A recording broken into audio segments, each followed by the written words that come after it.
सर्व पित्री अमावस्येच्या दिवशीच सूर्यग्रहण देखील आहे. आपल्यापैकी बऱ्याच जणांच्या मनामध्ये शंका असतील.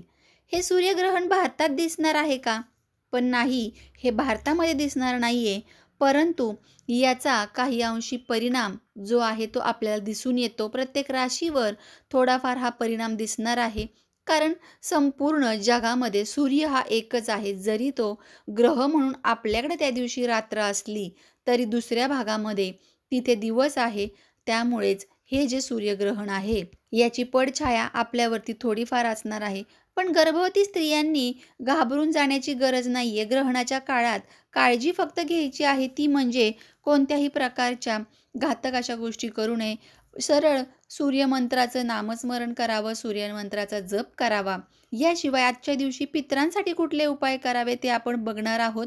कारण पितरांसाठी ग्रहणाची ही जी वेळ आहे ती 21 तारखेला रात्री 10:59 सुरू होत आहे. ती रात्री 3:23 संपत आहे. साधारणतः 4 तास 24 मिनिटांचा हा कालावधी आहे. हे ग्रहण भारतात दिसणार नाहीये. आफ्रिका खंड, हिंदी महासागर, अटलांटिक महासागर, ऑस्ट्रेलिया या भागांमध्ये हे दिसणार आहेत. पण जे वेदाचे नियम आहे ते भारतामध्ये पाळायचे नाहीयेत. भारतामध्ये हे ग्रहण दिसणार नाहीयेत.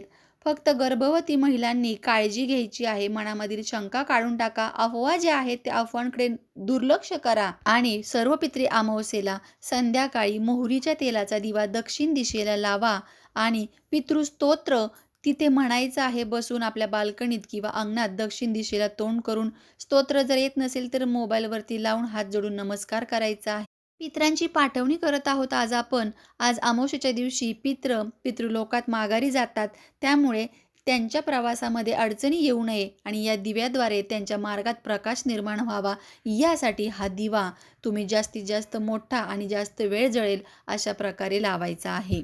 हा चमत्कारिक अनुभव जरूर करून बघा. पितरांचा आशीर्वाद तुमच्यावरती अखंडितपणे वर्षभर सदैव राहील, असा हा साधा, सोपा पण जबरदस्त असर दाखवणारा उपाय.